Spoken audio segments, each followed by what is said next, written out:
still feels like the sky's falling down. It's my enemy brain ain't cooperating, it's beating me down, and it's freaking me out.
Say that I'm outcast, misery and I'm outclassed, viciously by the hard times. Could be me or my bad mind. I wish to be with my people, trying stuff for no reason.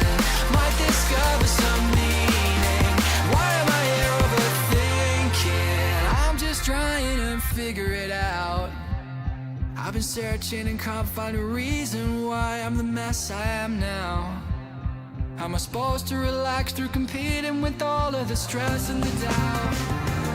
I'm too close to the canvas, I gotta step back. I can do this, but how?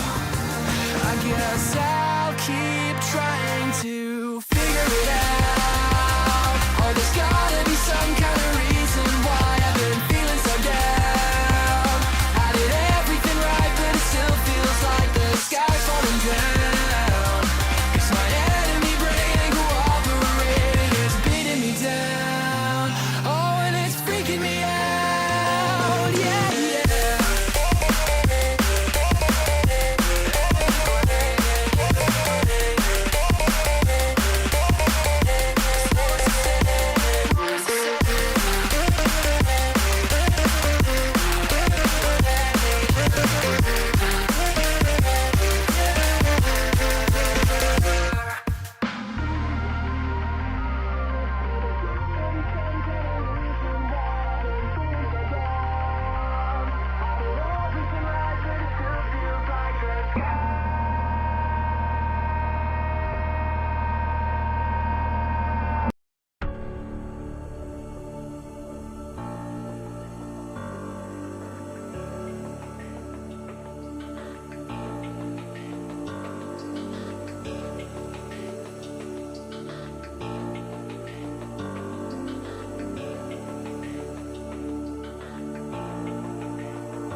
What up, everybody? This is the Spawn Me Podcast. We're about to get it in. Thank you, everybody, for showing up, for hanging out. Let's go.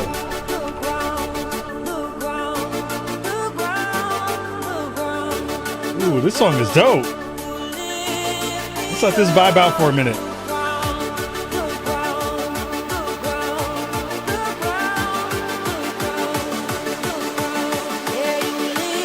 The beat drop, let's go!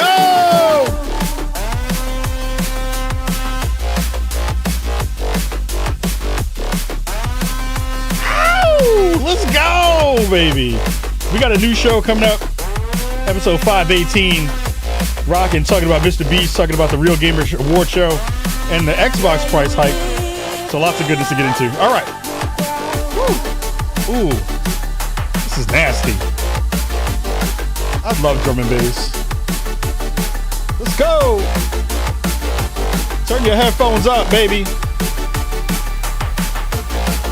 Hey. Turn up. Let's go. All right, it's time to do a podcast, baby. Let's go.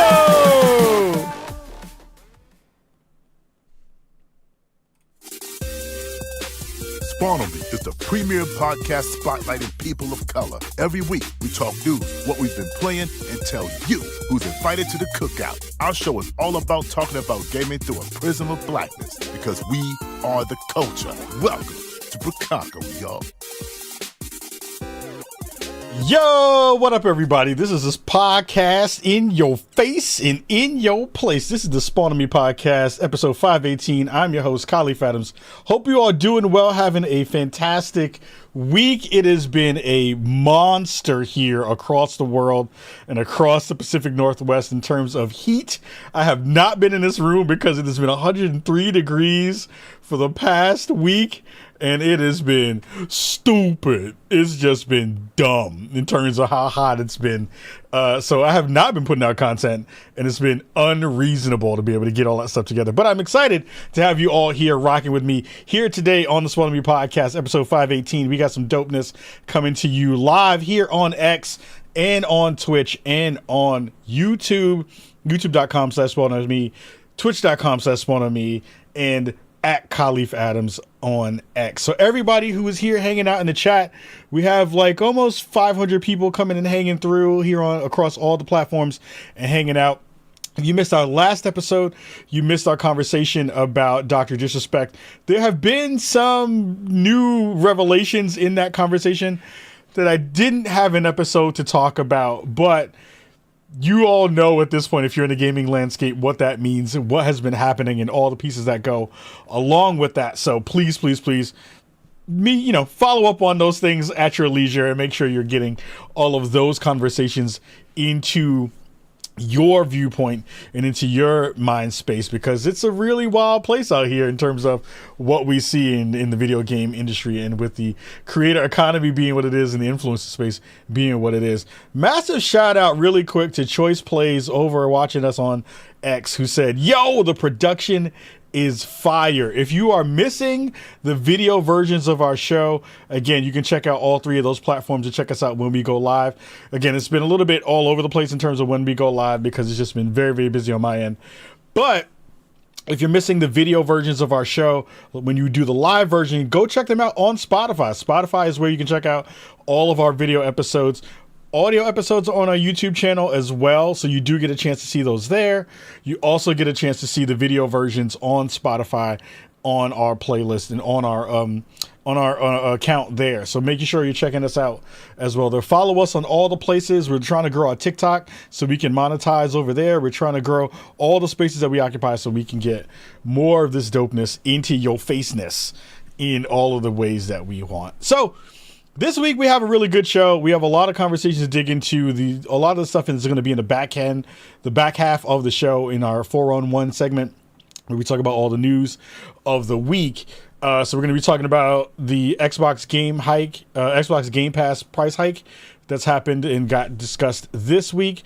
We're going to be talking about Mr. Beast talking and discussing on Twitter or on X about how he might potentially want to make a run for the White House at some point.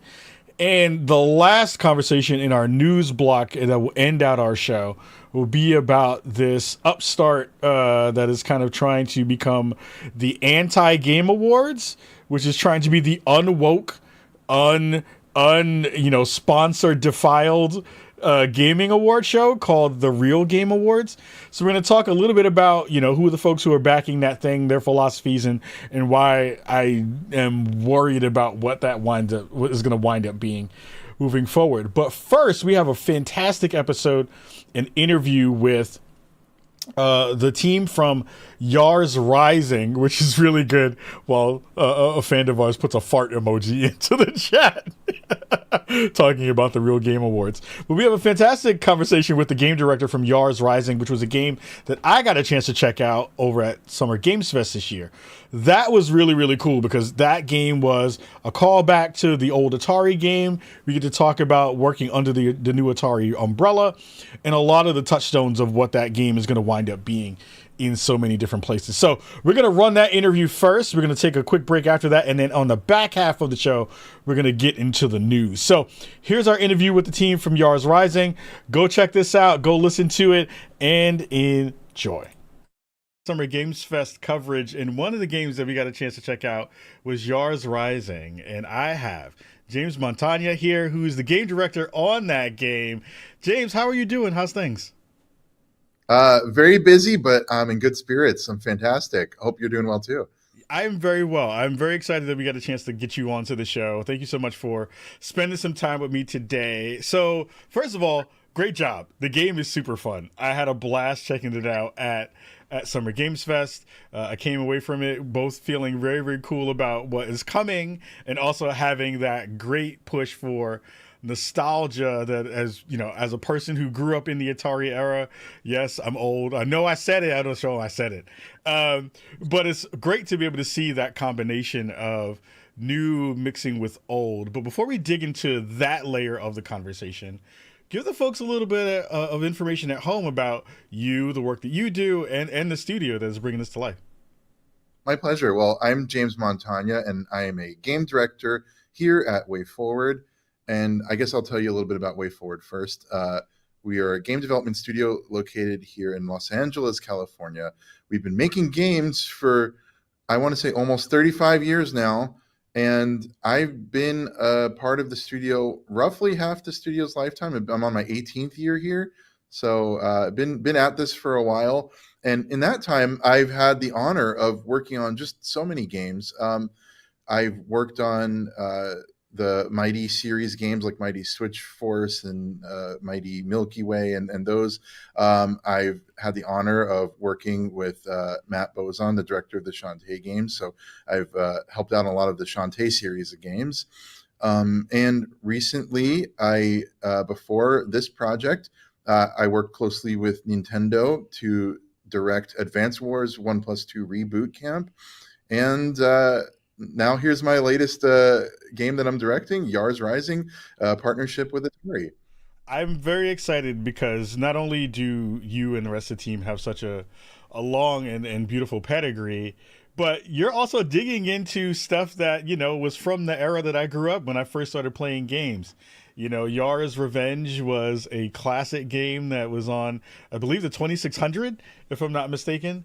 And right. Now we're getting to see this newer game that is hearkening back to and pulling in some inspirations from that space. Give the folks at home a little bit of info about what Yars Rising is. So Yars Rising is indeed a reimagining of the 1982 classic Atari 2600 game, Yars Revenge. And when I say reimagining, it really doesn't resemble at first glance the original game because, you know, it's a totally different genre of game than that was. The presentation's different, but the spirit is definitely still there. So in this game, you're playing as a character that we created for this game. Her name is Emi Kimura. And we wanted to find like this new character to kind of tell a new story in the Yars universe and expand the so-called Yars lore. And we thought Emi would be a great choice, so we designed this character. Her hacker handle is Yar, and so she's a black hat hacker for hire. And in the game, she gets a gig. Basically, she gets a job to hack a mega tech conglomerate named Kotek. And that's, of course, a reference to the Kotile, which is the enemy alien race from the original Yars Revenge game. I love the kind of references that are strewn throughout the game. I think that was one of the most fun parts of getting a chance to run through the demo, and loved the writing for Emi. I think that came through really, really well. I think, you know, with Gen Z and Gen Alpha kind of being in the space now and having such a kind of just like quick wit, like everyone is popping off in the best ways. How was it kind of reimagining this character for this time frame, I think again one of the biggest bridges between, a game that has that kind of resonance with folks who are in my age bracket, and then trying to translate that over to a newer generation is pretty hard to be able to do, to make sure you're kind of catching everyone under that big umbrella. What were some of the ways you all thought about this when you kind of started to kick off the project of, bringing this kind of, older franchise to a newer audience? So I think the idea with this game was to make something for everybody. And that's a very difficult thing to do, as you say, because there's some people that maybe just remember Yars as it was. And they look at this and they're like, what does this have to do with that? This is so different. And, there's perhaps some players that have never heard of Yars. And we'd love to introduce it to them in a way that they'll be able to get into it and really find out what's great about it. So it's, in a way, it's like sharing our love of the original game with a whole new generation of gamers as well.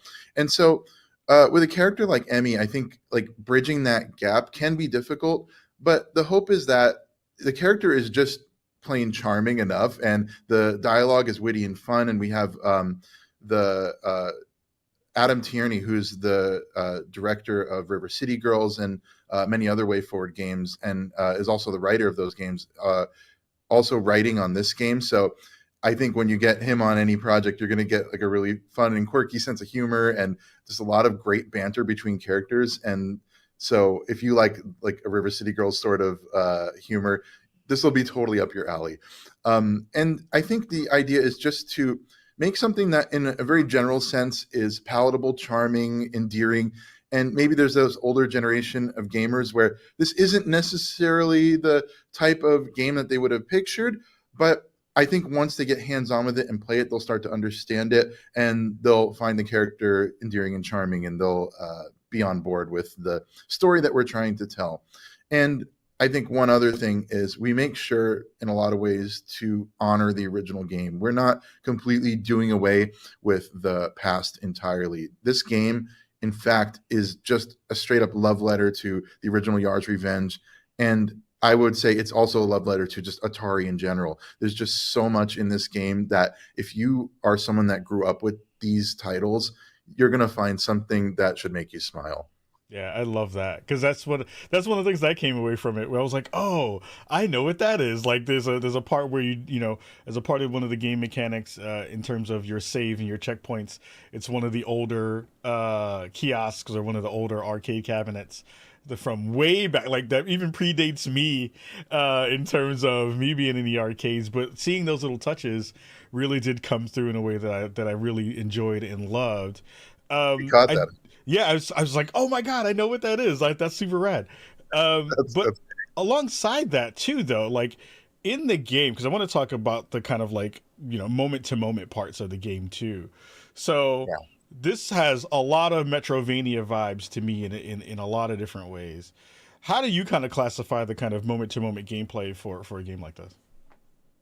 It's difficult. I've heard a lot of people use that term Metroidvania, Sure. and I think that's a fair descriptor. It does have some elements that are associated with those types of games.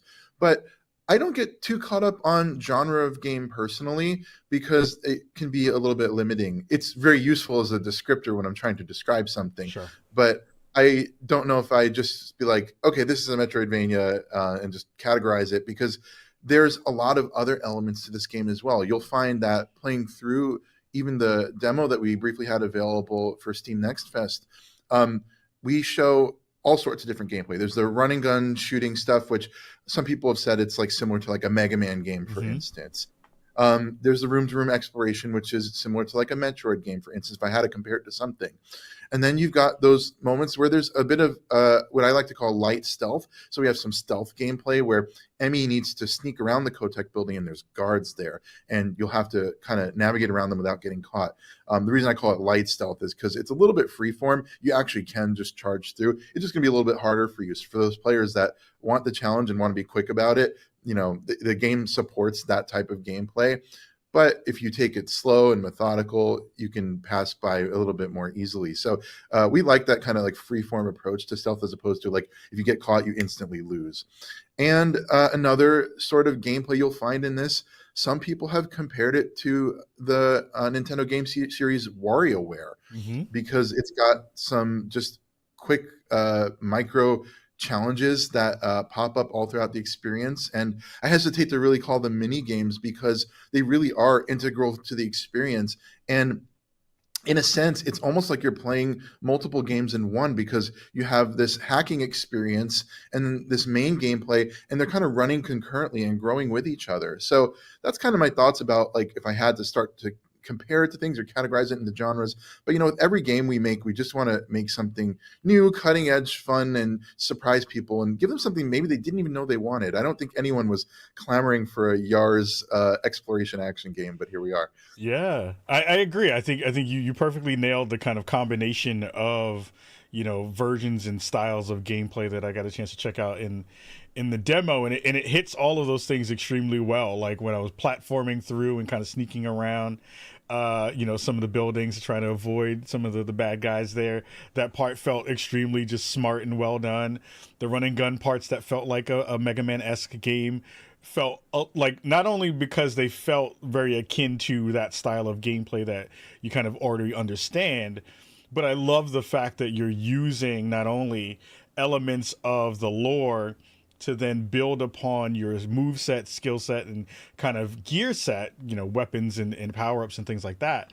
But it felt like each one of those parts informs the player in a smart way of not only how progression is happening, but also how to implement those pieces of gameplay towards a specific boss that you might have at the end of a run or the end of a level or something to that effect. So it feels like the cohesion across all of it was just so well thought out and really well done that it just made me excited to see and play more of the game down the line. So kudos to you and the team for nailing those parts, because I thought that was like really smartly and really well done. So bravo to you and the team for that, for sure. Thank you. That's, of course, our goal. We want to make sure that we don't have these just completely disparate gameplay experiences. It all has to come together in some way in the end, right? It needs to fit together. And I think that was just a goal throughout development, where we wanted to make sure that this mix of experiences can come together and work. And it sounds like it did, at least for you. So I'm glad about that. I hope a lot of other players will enjoy it that way as well. Yeah, like I love the mini puzzle stuff, like the hacking parts. Also, like I'm a big fan of that kind of gameplay. But also I love the fact that you're using some of the old stylings and some like kind of remixed versions of Yar's Revenge in Rising to help you get through some of those kind of crucial moments in terms of the puzzlers and those parts of it. Talk about what it was like to kind of dig in the archives and say, oh, I want to pull this part from this part of the game and this part. What was it like to kind of use those references in a game like this and kind of know that fan service was really hitting? Oh, that's actually a super fun component of the development process, because I know that there's just going to be that person that really appreciates the fact that we did our homework and we researched everything, and we did reference that one particular little quirk or Easter egg from the original. It's really great to dig in, and there's just so much to pull from for something that is in reality, it's really just like a game that was released in 1982. It's had a handful of follow-ups. We pulled a little bit from everything.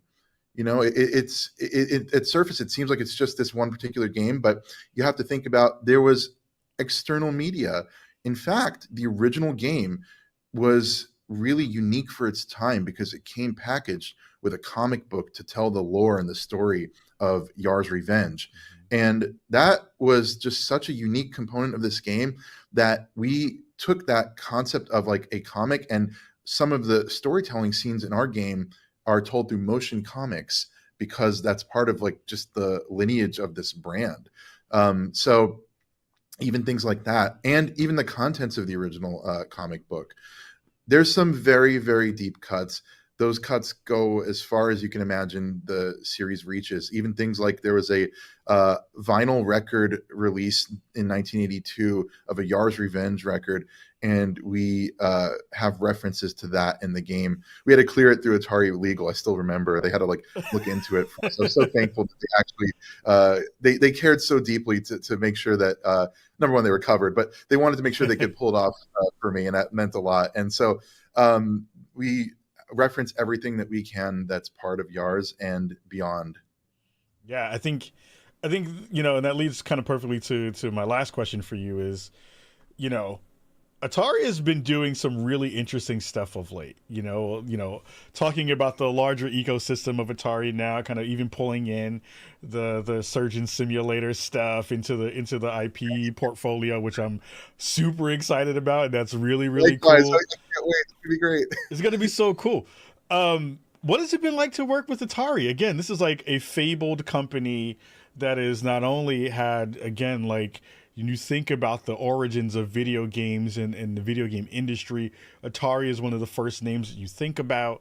And now having this relationship and being under that greater umbrella, what has it been like to kind of have not only, you know, this resurgence happen while you're working with them, but also this kind of love fest around what Atari has been able to do over the years with their 50th anniversary coming up and all of those pieces? What has it been like to be in that ecosystem and having so many years of experience behind it kind of connected to it?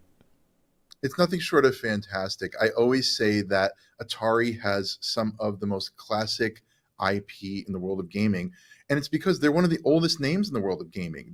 They've been around for so long. There's of course been many iterations of the company over the years, but that spirit is channeled through it. And I think the mission right now, where Atari, they want to get back in the conversation. They're having a comeback, a resurgence, a revival, if you will.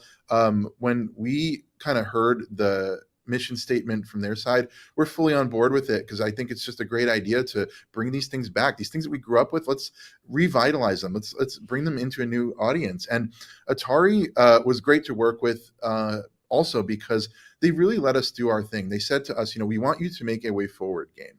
And I really believe we did. The game we made, it really feels like something that only we could make. We're playing to our strengths in every way. It's the style of game we love to make, and we had a great time developing it. I mean, down to every detail. Atari gave us so much freedom, like the way we wanted to approach the tone and vibe of the game, this kind of cyberpunk inspired futuristic setting.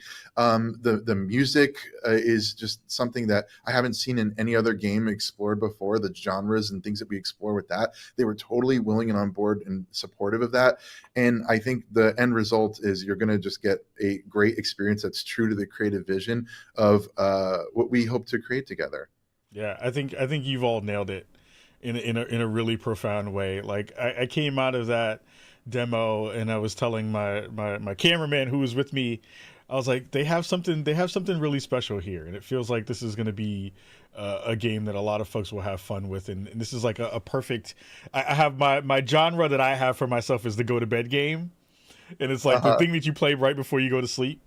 Because like gives you good energy to go into going to bed, going to sleep. Love it, great. But I love it. It was a lot of fun to be able to kind of dig into it, and you nailed that other part too. Like the pedigree of Way Forward and this combination of what you're doing with Atari seems like the perfect match for what this game can be, and for the audiences that this will kind of hit and kind of capture. Before we let you go, let the folks know where they can find the game, where they can go get it, and any of the other information that you want to share with them. Absolutely. So YARS Rising is going to be released September 10th, 2024. It's coming this year. Nice. And it is launching on PC and all major consoles. So look out for it. And make sure to, if you want to stay tuned on the latest, you can follow Way Forward on all social media. We've got @WayForward on Twitter or X. We have WayForward Tech on Instagram, and of course wayforward.com is great. And if you want to follow me, I'm @JamesPopstar on X and Instagram. So yeah, I hope you look forward to the game. We put a lot of love into it, and I think it's super fun. You're gonna love it.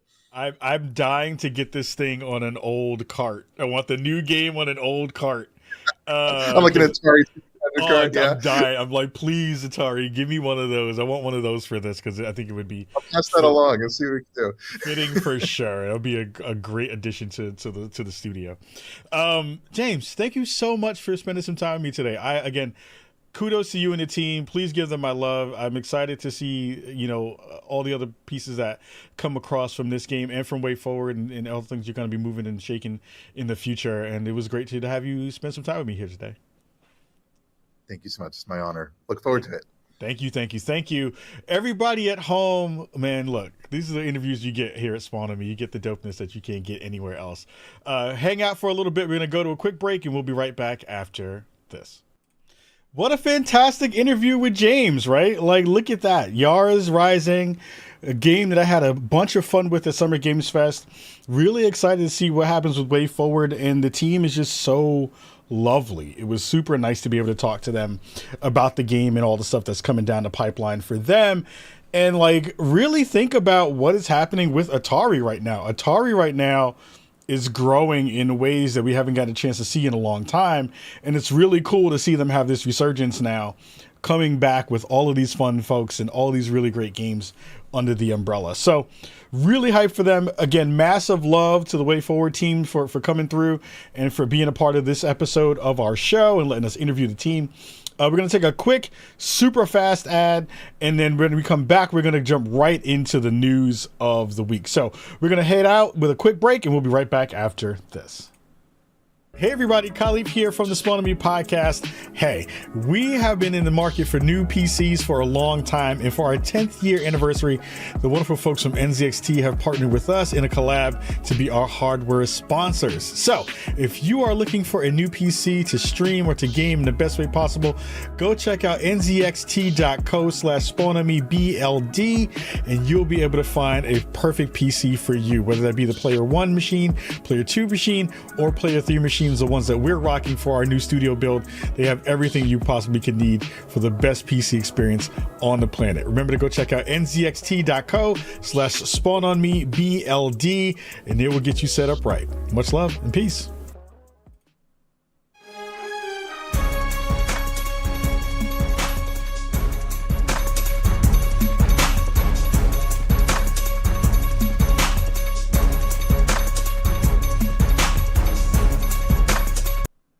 So first up on this week's episode of the 411 for episode 518 of our show, we're going to be talking a little bit about Xbox's Game Pass getting a price hike that was just discussed from Windows Central, getting kind of announced, or at least the information getting shared about what this potentially could mean for that process and that program moving forward. There's a lot of scuttlebutt right now about like, what does this mean? Is this Xbox gouging people again? Is this now them fumbling the bag in a new way and some other way?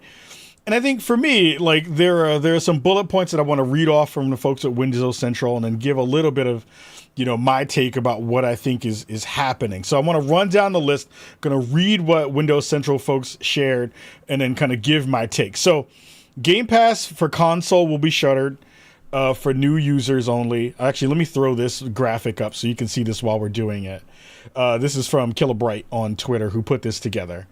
So soon, Xbox Game Pass for console will be shuttered for new users only. So users currently on Xbox Game Pass for console will be allowed to maintain their subscription, as well as day one games and the hundreds of titles in the back catalog. New users on Game Pass in the near future will be greeted by a new Xbox Game Pass called Standard.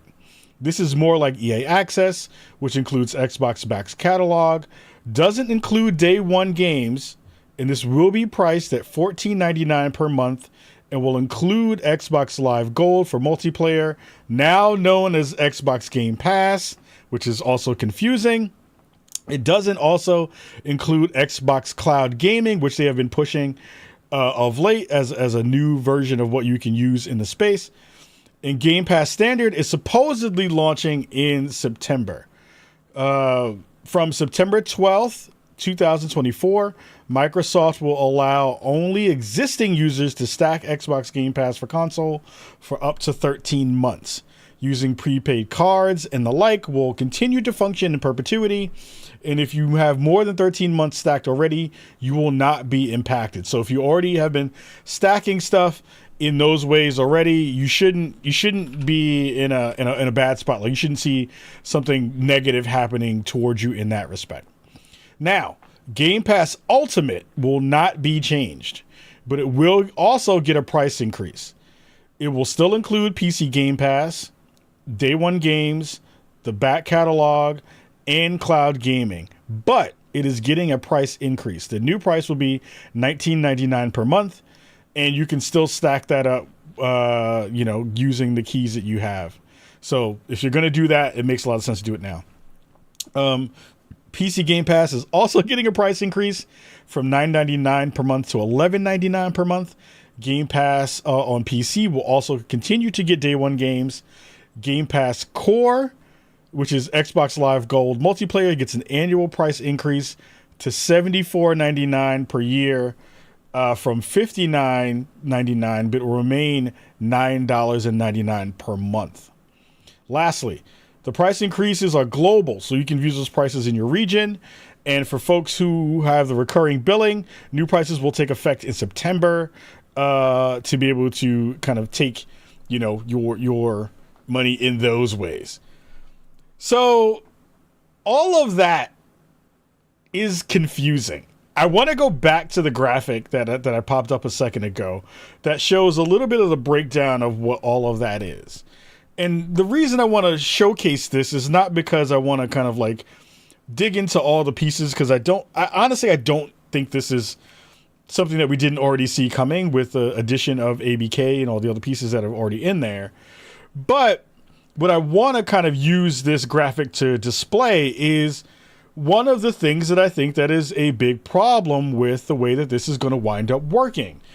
One of the things that Microsoft and Xbox have done over the past couple of years that has been their Achilles heel has been, we blow you away with a really good showcase, with a really fantastic showing of what we are coming through with the things that you care about, which are games and all of those pieces. And then we do something else that throws a rake into it that they step on a consistent basis. And I feel like this is another one of those step on a rake moments, and it didn't need to be this way. I think the things that are the most troubling, and I tweeted this out on Twitter earlier today, as of our recording on the 10th of July. I said my three things that were really problematic with all of this is, one, it makes it a little bit harder for me to, talk about the greatness of what I think Game Pass actually is, because it makes it really hard for me to tell friends and family who are kind of on the periphery of the video game space, who are more in the consumer layer, of like why this is a really good deal for you. Two, it winds up adding a whole other layer to brand confusion that we wind up seeing happen across all of these things. We saw this with naming the consoles of, what do you want this thing to be? You see this now with Game Pass, which already had confusion happening within the tier structure that you already kind of wind up seeing. And that, to me, is also a weird and problematic thing for, again, the folks who are not as deeply invested in all of the stuff that is in the ways that we are. If you're a person who's looking and going into the mall and being like, I want to get that Game Pass subscription for my kid, what version do you go and get now? Because that, again, is like changing it from a value add perspective of saying, I want these features in the Game Pass subscription that I buy, to now being a thing where you're talking about the third point, which is subscription fatigue with all of the things that we subscribe to, Netflix, Amazon Prime, all those things, all getting price hikes. This adds to the next layer of subscription fatigue, and weirdly prices you into this other spot where people are not thinking about specifically feature bases and feature sets. They're now having to reprice themselves based on budget, which people did all the time. But I think when you raise the prices up and you take off certain features, you wind up making this differentiation in a way that changes the way that the mindset is thought about and changes how you think about what the mileage may vary for your money is going to wind up being in a way that is not really beneficial to the Xbox team right now, who is still trying to pull themselves out of that muck and mire in the marketing speak layer of the way that we all kind of think about this. So 2 things that just came out of chat that I wanted to hit really quick. Wheels, shout out to Wheels 1993, says this brings us in line with Sony. It just sucks that all of this is so needless. You didn't need the separation of day one games. I totally agree about that. Xbox Expansion Pass, a show you should definitely go check out and listen to, says $20 a month is my max until they nail first party. It's pushing the limits. And while the price hike itself is understandable, I am exhausted at Xbox messaging problems. Absolutely. And I think what Xbox Expansion Pass shares in our chat is the fundamental layer here of how this is not necessarily doing what you had an expectation for it to do. At this point, I'll be honest, as a person who has been deeply embedded into the Game Pass ecosystem and have talked about its virtues in so many different ways, just kill all of it. Not Game Pass itself. Bundle everything into Game Pass Ultimate, kill the rest of the tiers, fold PC Game Pass and Ultimate Game Pass into the $20 a month bundle, put everything under Game Pass Ultimate, just kill all the other tiers that are beneath it, and say if you want to be in on the whole deal, pay $20 a month, which is at the top of, I think, of most people's subscription layers, possibilities, and say you get all of this stuff at once. Because then you bring all the value that you are already bringing to the space for all the gamers who care. You get day one, you get cloud, you get all that stuff. It gives you a space to be able to maneuver on a feature basis where you get to showcase why that $20 a month is so important. And you then get to remove all of the obfuscation that you wind up seeing around all of those other tiers. You then don't have to have this conversation about, like, am I getting the best version? Or is the money that I'm spending for this actually giving me what I was hoping for it to give me? You just remove all of those things out of that conversation and all those parts out of the equation. Because you're like, you get this. This is all the stuff you get. You get online multiplayer, you get the back catalog, you get members deals and discounts, you get Game Pass catalog full of games, you get the day one editions, which is the reason why most people have Game Pass. You get all of that stuff, and you get EA Play and Riot, and you get cloud gaming. Do that. Knock it all out. Just put it all in one bundle. Remove the other stuff. Just give me the one thing. Make it easy for people to say yes or no. But I understand the reason to pull those other 2 along is because you want to give people options, right? Because you want them to be able to move up and down when they want to, which I understand from a marketing perspective. But that middle tier of standard feels okay.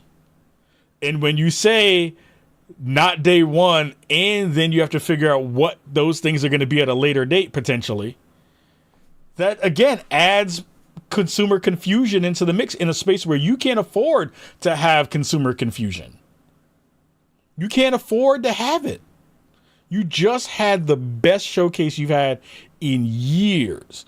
There is no reason to put that into some other pot that gives the ability for all the other naysayers and the haters and all the other people who are like on the internet layer of it space to kind of pick at it and pull it apart.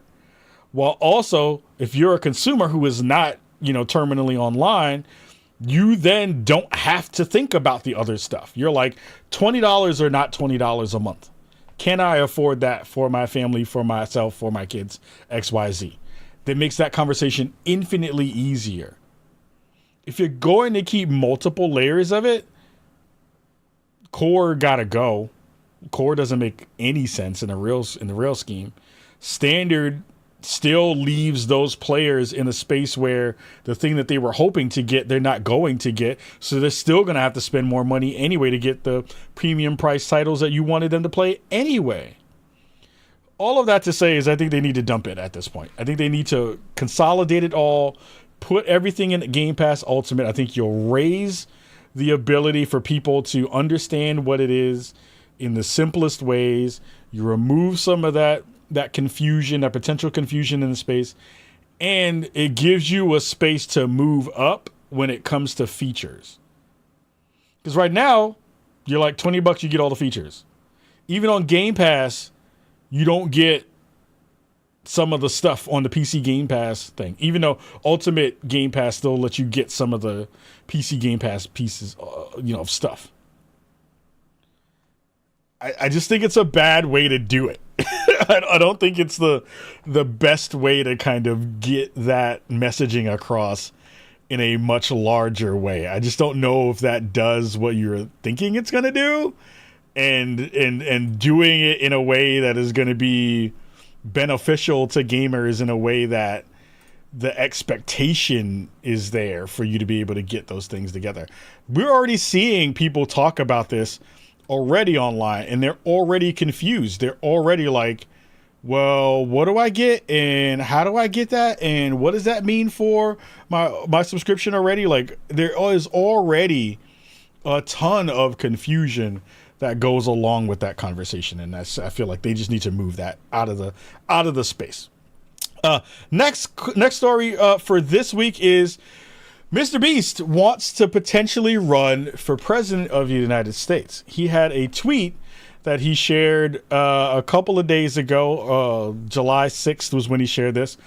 He says, if we lower the age to run for president, I'll jump in the race. He says, if I were president, I wouldn't care about party lines. I would just always truly make the American people my number one priority. For problems I'm ignorant in, I would have experts from left and right advising me on them and try to help me find a middle ground that's best for America. I wouldn't be buyable because he's rich. He said, I don't care about doing things just because my party says I should. And I would focus on uniting the country instead of dividing it. Anyways, we can pick this up in 15 years when I'm old enough to run. Ha ha. So Jimmy is 26. He's basically, 9 years out from being eligible from running. You have to be 35 to run in a U.S. election for the presidency. And I was thinking a lot about this tweet because I think there are some things to pick apart from it. And I think I'm worried at the idea, we live in a representative democracy, air quote, democracy. And when you have folks who are this wealthy, because this isn't a thing a poor man would say. You know what I mean? Like, this is a very rich man's tweet, which I don't have that, which is also another conversation around like how politics is run by the rich, which is things that we all know. But I think what is troublesome for this and for me, and what I was talking about earlier on social media, was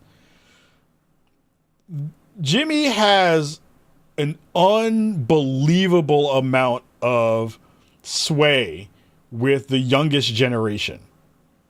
He has an amazing amount of influence on people who are in the Gen Z, Gen Alpha space right now.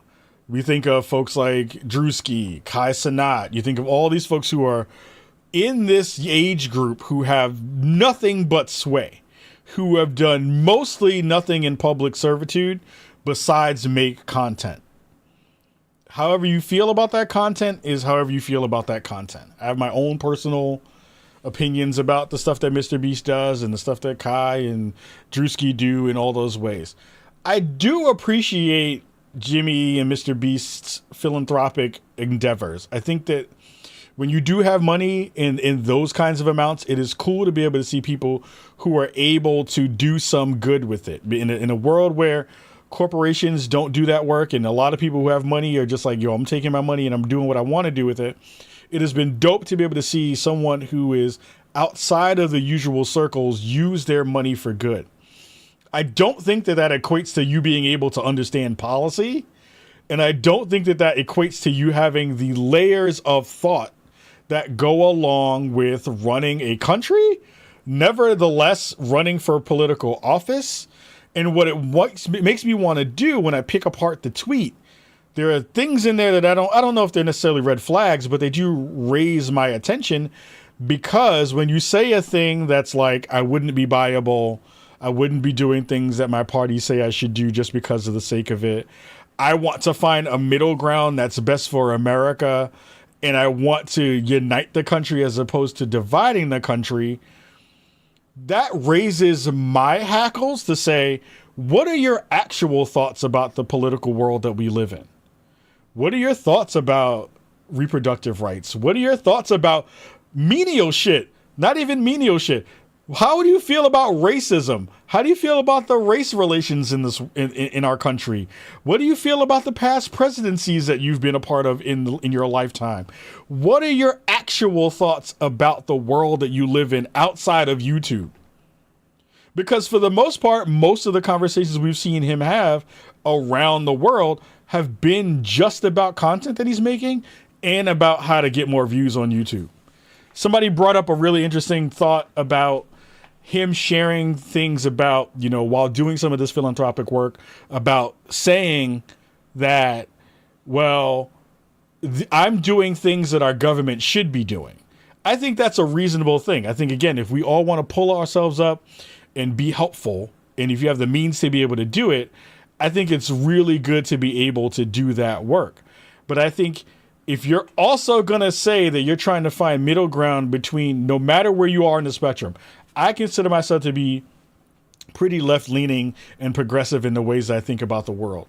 I also can look at the other side and be like, those people are batshit crazy in a lot of different ways when it comes to their social politics, about how they want to see the world that we all live in and that we occupy. We don't know where Jimmy is from a baseline perspective in his political views. We don't know if he's a moderate. We don't know if he's a hard righty. He could be a hard lefty. We don't know what he actually is yet.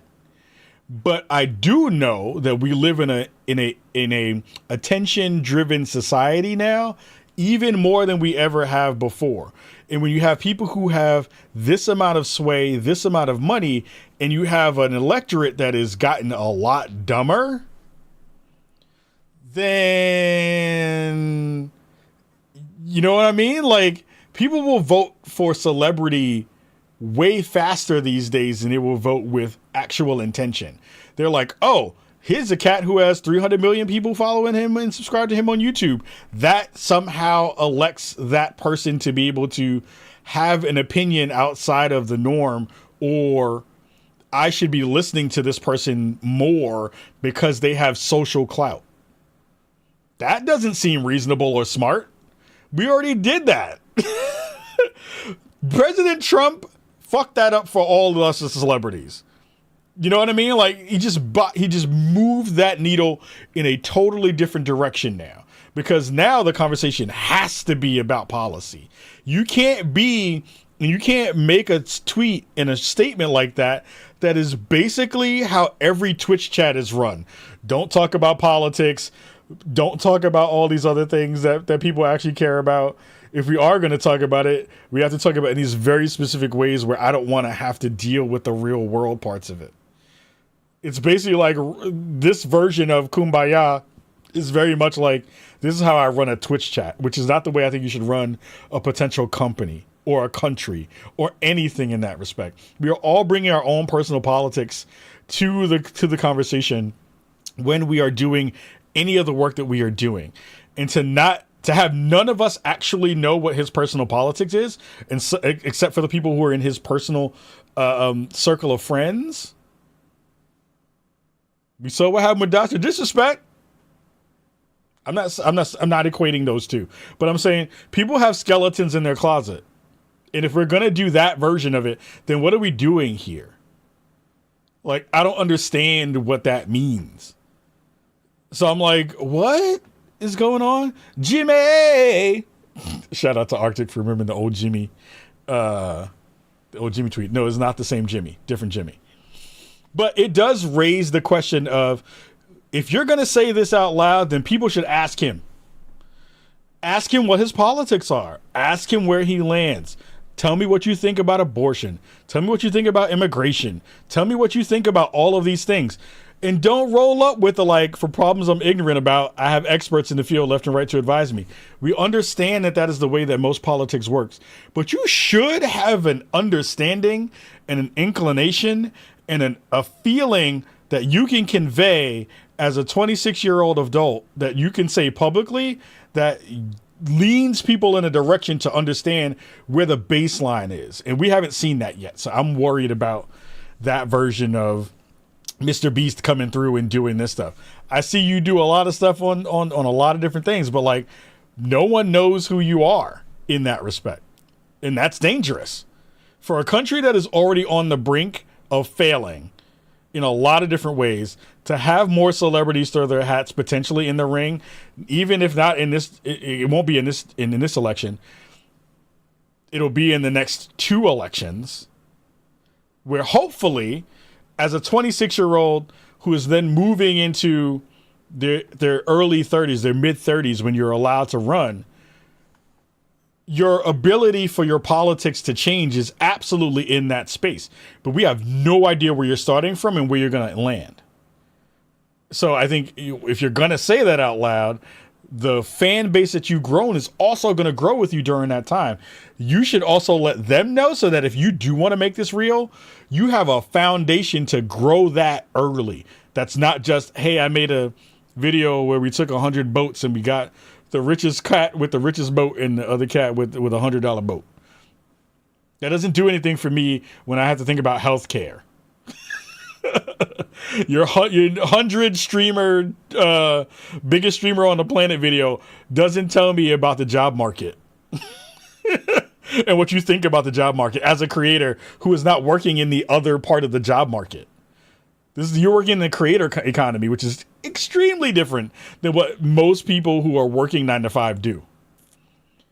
So there's a lot of conversation in there to be paying attention to, and I really do hope that with that tweet being said, that people put in those press requests for interviews to find out what his political leanings are, if he decides to actually do this. Because I think at this point, even if he doesn't decide to do it, it's a good question to ask, because it is a thing that people will want to know, because people now have put you on a radar for what that potentially could be. So those are conversations to have. The last story we're going to talk about this week is all about the Real Game Awards. So if you've been following our show for a while, you've understood, that the Game Awards has been in the space for 10 plus years. Jeff Keighley has the biggest show on the planet.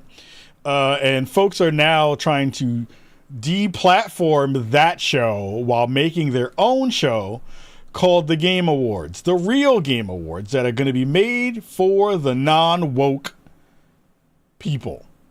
So if you have, if you're taking corporate money, or if you're taking, sponsorship dollars from a brand, or if you are a person who has worked in the gaming industry and voted on the Game Awards and their panel, they don't want you. They want all of the folks to be able to take part of their game award show that is supposedly going to be kicked off in 2025. That show is for you. So I'm not going to talk about this long, because I don't want to platform it that long. I do want to talk about a couple of quick things I think are important, because the folks who are driving this are some of the folks who are kind of at the middle to top of the heap of the anti-woke sentiment that we see moving in the video game space right now. Now, mind you, I got no beef with them trying this. I think, look, as a person who has put on an award show for 3 years now, it is an extremely hard thing to do. You have to concept out a plan. You have to concept out what you want that thing to be. You have to give yourself a North Star to kind of think about what the actual reasoning is that you're trying to build something like this. And it feels like right now, having seen some of the promo material that they've shared and some of the talking points, this is really the anti-woke gaming show. This is the gaming show for folks who make YouTube videos about everything that's bad in the world.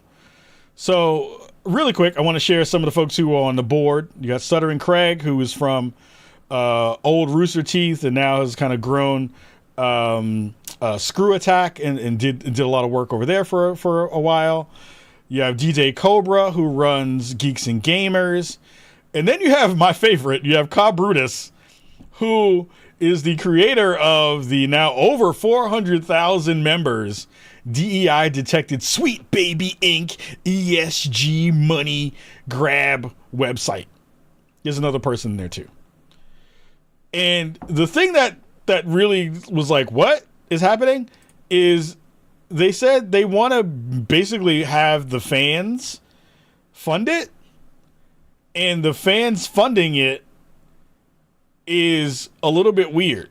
So every year, if you come in at one of these tiers, $5, $15, $30, $150 every year, or elite sponsorship, $13.37, here are the things you get a chance to do.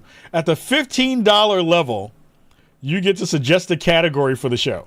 $30, you get to suggest, nominate, vote on the Future Show Award. At $150, you get to suggest categories, nominate, vote, and attend the Future Game Award show. And at the elite tier, you get to suggest, nominate, vote, and you are listed as a sponsor for the event. So here's the interesting thing about all of that. One, again, the rhetoric behind it is that developers hate gamers and the gaming media hates gamers. So this is your space to be able to, be amongst your own kind and not have to think about all the evil people who are talking crap about you every day on Twitter about how they don't like you as a gamer and they don't make things for you. They put square-chinned women in your games and they take out the boob windows and all that stuff. This is those people. This is their grift. And they are like, hey, if you didn't like our content, that is basically video upon video upon video of why we don't play games and why we don't like the people in the video game industry, come join us. Spend an hour of your time listening to us make an award show for games that were not going to get shown or not be appreciated by all the same people who were already doing that work. And because it is now more woke, that this is going to be the thing that drives people towards an award show like this. I will say personally, again, having done this work for at least 3 years and have produced at least another 2 award shows, I don't see anything here that is exciting. I don't see anything here that's not yet entertaining. I don't know how you produce a show with that being the way that's the foundation of it. This feels like one of those things that once the money starts to come in, they have a year to do something, because the year, like, again, their focus is getting money now, having all of you people who spent money wait, and then go make a show. Okay. I wish them nothing but the best. I don't have any, I don't have anything else, but I hope it works out. And I will be there day one to watch it, because it is not easy to do. I think the premise is bad. I think having people like Ka Brutus on it as a founding member of the board makes no sense. I don't think any of the folks who are there really have an appreciation for the art of games anymore, because all of it is anti-game stuff. Anti-game worker, anti-game sentiment, anti-game opinion about all the games that are out, because everything is either it's too woke to play or woke enough that it has DEI in it and ESG in it, has all the acronyms in it. And all the pronouns in it, so that it has all that stuff in it. So it means it's not worthy of getting praise in an award show. So I'm like, I'm dying. Like I see the fam JG, shout out to JG, go check out his channel. Talking about, what is it going to be if you are giving awards to all these games you don't play? Because it winds up being something where, like, all right, so who gets nominated for these? What games are they going to nominate that are going to be popular amongst the larger gaming group, and for why? I think there's a part of that conversation about what does this mean, right? And shout out to Xbox Game Expansion. I'm sorry, Xbox Expansion Pass says, imagine being the dev team that wins those awards. How awkward. Look, like who's gonna accept that award? Who's gonna take that award and be happy and be excited? I tell you this, Spawnies have been, and I'm lucky enough to say this out loud. Multiple studios have our Spawny Awards proudly presented in their offices. We saw that at Turn 10. We saw it over at, places at PlayStation. All the like Guerrilla being excited and accepting awards, CD Projekt Red accepting our award and being excited about it. Who is going to be the folks who are like, thank you, Real Game Awards, for accepting us into your award show after you have talked crap about all the folks who work at our place? How? How's that make sense? And then all the people who are spending money on this, I hope and pray that you are paying attention to where the money goes, because I've seen this happen before, and that money poofs itself away. All the people who were connected to it go away, and they just disappear with all your dough. I hope they don't take your money and run. And if they do, you kind of deserved it. So I don't know what to say about the rest of that, but I'm like, look, if this is what we're doing, by all means, like, Godspeed, y'all. Like, figure it out. The conversations about, like, and they just did a show earlier today with the fam. Nick Calandria from Second Wind was a guest on there, and look, y'all, like, I don't think Nick deserves to get shitted on for going and engaging with those folks in that way. Like, I see a lot of people who are mad at him right now, and I'm like, Nick is an upstanding dude. Like, I think he pays attention to the stuff that's in that mix, and I think I hope that people don't get too mad at him for even engaging with it, knowing that side is not really on their P's and Q's about stuff. But again, what is the actual end result of this? It's not going to be a thing that gets any industry praise, because they don't want that. They want to be anti-culture, anti-industry.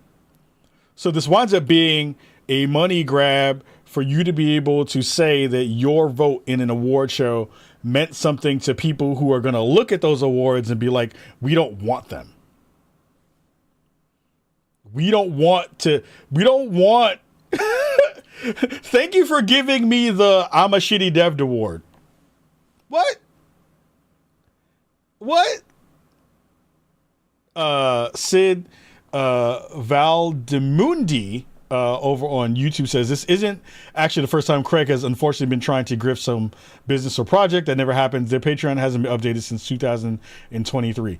LOL. Yeah, again, like, I am not saying that these folks are specifically trying to take all your money, but I have seen this happen before. I've seen folks in these same circles say these same things because losing prominence in the space or feeling like you got backlash, seeing that people aren't paying attention to your work.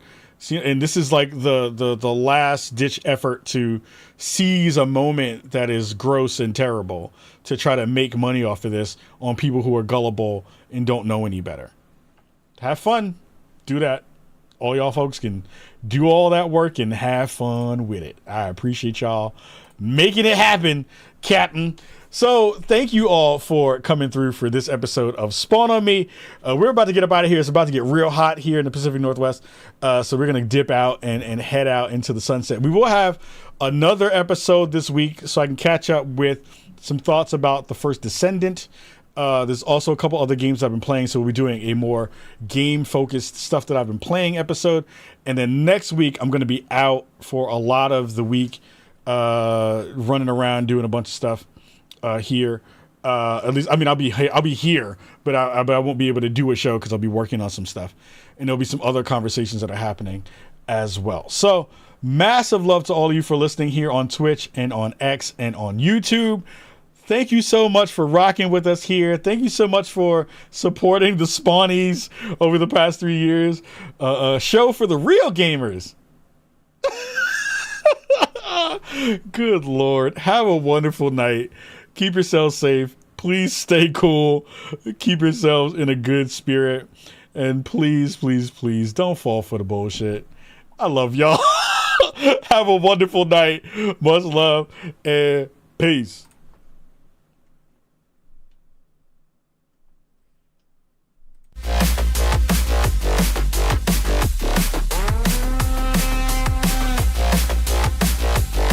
Yo, shout out to everybody in the chat. Thank you so much for rocking. Thank you so much all for hanging out this week in the chat. Thank you so much for being a part of the show. Again, these shows are fantastic. I've been trying to get more of these into the funnel more on a consistent basis, but it's just been hard. It's been busy, and I'll be honest, there hasn't been a lot of interesting news out in the gaming space. So, gonna give you all some love. Have a wonderful night, and please take care of yourselves. Be nice. Don't be weirdos. Go have fun. This life is short. Do fun stuff. Deuces. Peace.